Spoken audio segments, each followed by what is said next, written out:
Pastor Andre A.R. Willis, also known as Dr. Dre, has authored 3 books under the name Eli Marshall Evans Grant. Born in the industrial Steel City of Buffalo, New York, he also grew up in poverty conditions. A Vietnam veteran, he's married to his beautiful wife Berlinda, and he's parents to Jasmine, Essex, and Juanita of Atlanta, Georgia. His career took off. He began to manage the legendary rock and roll star Little Richard, who turned preacher in the late 1970s. The next turn of events would be a tragic marriage and a single dating life that would also be tragic, landing him homeless in his cardboard box for 4 years. 20 years later, at age 42, while living in Atlanta, Georgia, he was called to pastor his first church. In 1994, seeing the great need and lack of education, the drug problems, and the mental conditions of the children, he inquired to the church he pastored to rally around the building, and this is what happened. The majority refused, citing they didn't have the money and that the children were fine the way they were, brain dead. In 1994, Dr. Dre and one junior deacon on October 29th set out from Cedartown, Georgia. Destination, the White House. President Clinton was too busy to see him.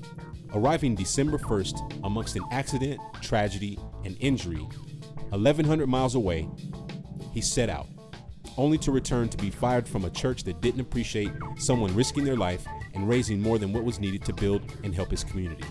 In 2006, Dr. Dre again would don his 10-speed for a different church and community of unbelievers, peddling 4 life campaigns from Boswick, Georgia to Chicago, Illinois, and the White House, 3,000 miles away. His campaign was to gain help for a drug-infested community, the church, and the town itself. He left in June of 2006 under triple-degree weather. Oprah had just returned from Hawaii, but the introduction was made. We had Mr. Reggie Wells, her makeup artist, to thank for that. They went on to the White House, but President Bush was too busy. The goal of the campaign was exceeded, but only to return to a church group of parishioners that didn't deserve it. He resigned.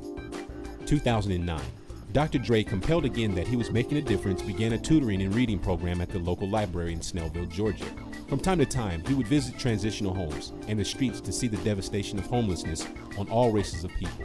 Again, he received his biking orders to launch the Bike for Hype campaign. This time, he knew he was destined to see Miss Oprah Winfrey. With the police escort out of a city known for its Klan members, through Stone Mountain and other parts of the U.S., media coverage was tremendous.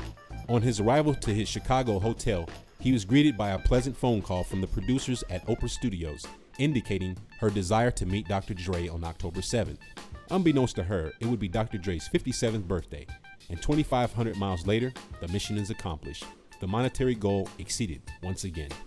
2015, the Bike for Hype humanitarian campaign added 3,000 miles to the 7,000 already attained, this time for homelessness, illiteracy, physical disabilities, education, autism, and Down syndrome.